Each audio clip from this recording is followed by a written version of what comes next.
On a déjà vu dans d'autres vidéos qu'un vecteur est caractérisé par sa direction, le sens dans lequel on parcourt cette direction, et sa norme qui représente la longueur du déplacement. Voilà, donc ici, on a un vecteur qui est représenté dans un repère. Donc ici, c'est l'axe des abscisses et là, l'axe des ordonnées. Et donc, on va essayer de calculer la norme de ce vecteur. Alors, la norme de ce vecteur, tu te rappelles qu'on la note comme ça, la norme de U, avec des doubles barres comme ça. Voilà, donc pour calculer cette norme, qui en fait est la longueur du segment que j'ai tracé ici, eh bien on peut appliquer une formule qui fait intervenir les extrémités de ce vecteur. En fait, ici, le vecteur U part de ce point-là, que je peux appeler A, et arrive à ce point-là, que je peux appeler B.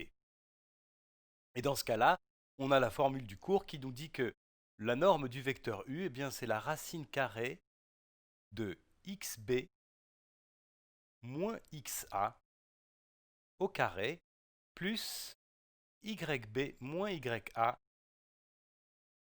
au carré.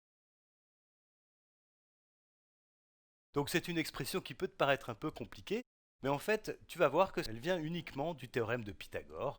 Et on va voir ça ici, ça sera un peu plus clair. En fait, ce que je vais faire, c'est représenter ces écarts-là. L'écart des abscisses, en fait, c'est la variation des abscisses quand on va du point A au point B.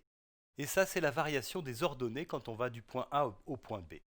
Alors la variation, celle-ci, la première, alors je vais la faire en violet, celle-là, xb moins xa, où est-ce que je peux la représenter? Alors xa, c'est ici, 2, et xb, c'est là. Donc la distance xb moins xa, c'est celle-ci, ça c'est xb moins xa, et c'est égal à 5 moins 2, c'est-à-dire 3. Alors j'ai représenté ici la distance, tu vas comprendre pourquoi tout à l'heure, parce que effectivement on aurait pu la représenter sur l'axe des abscisses, mais tu vas voir que c'est intéressant de le faire comme ça parce que ça fait justement apparaître un triangle rectangle qui donc va nous faire penser au théorème de Pythagore. Alors maintenant que j'ai fait ça pour cet écart-là, je vais faire exactement la même chose pour l'écart qui existe entre les ordonnées de mes deux points.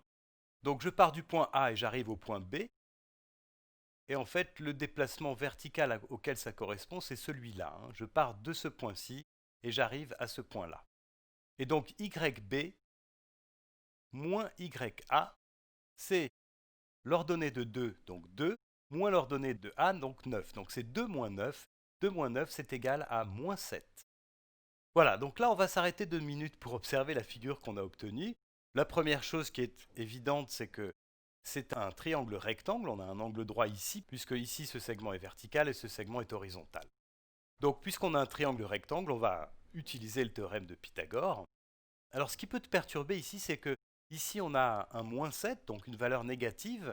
Et quand on est dans un triangle rectangle, ça n'a pas de sens d'avoir un côté qui a une longueur négative. Mais ça n'a pas d'importance puisque tu vas voir que dans la formule, on élève au carré, donc le signe moins va disparaître. Et en fait, ce qui nous intéresse dans ce triangle rectangle, c'est uniquement la distance qui est là, donc sans signe, qui est égale à 7, c'est la valeur absolue de ce nombre-là, et la distance qui est ici horizontalement. Voilà. Autre façon de voir qui est importante aussi, c'est que ici, en fait, ce qu'on a fait, c'est ce dessin-là correspond à décomposer le vecteur U en une somme de deux vecteurs, un premier ici qui est vertical et un deuxième ici qui est horizontal. Tu vois, je vais l'orienter comme ça. Donc effectivement, on a décomposé le vecteur U en un vecteur qui est celui-ci en rouge, plus un vecteur qui est celui-ci en violet. Voilà, en tout cas, on peut voir avec ce dessin-là que cette longueur-là, la longueur AB, donc qui est la norme du vecteur U, eh bien ça va être la racine carrée de cette distance-là élevée au carré, plus cette distance-là élevée au carré. Ça, c'est le théorème de Pythagore.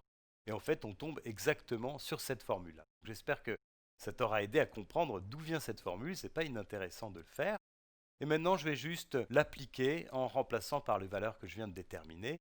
Donc finalement, c'est racine carrée de cette distance-là, xb moins xa, qui est égale à 3, donc j'ai 3 au carré ici, plus yb moins ya, qui est égal à moins 7, que je dois élever au carré.